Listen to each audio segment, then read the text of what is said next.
গভীর রাত, কথাহারা নীরবতার সময় আস্তে আস্তে বাড়ছে। আচ্ছা বলতো, এ জীবনে আমাদের প্রতিবন্ধকতা কি? যদি বলি, নিজেকে না চেনা, নিজের সম্পর্কে না জানা, নিজের পরিচয় সম্পর্কে সম্পূর্ণ অনভিজ্ঞ থাকাই আমাদের জীবনের প্রধান প্রতিবন্ধকতা।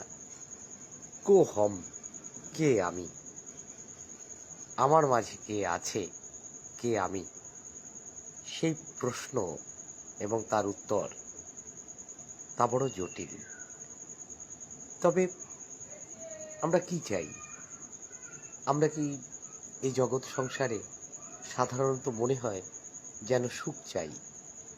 সুখ বস্তু সাপেক্ষ হতে পারে, কিন্তু সুখ কি আমাদের আসল চাওয়া? আমাদের আসল চাওয়াটা কি? আমাদের আসল চাওয়া হচ্ছে আনন্দ। কারণ আমরা আনন্দেরই সন্তান, আমরা আনন্দের সন্তান। এই জগৎ মাঝে আমরা এসেছি আনন্দের মধ্য দিয়ে, এবং আমাদের স্বরূপ সচ্চিদানন্দ স্বরূপ, আনন্দের স্বরূপ। তাই আমাদের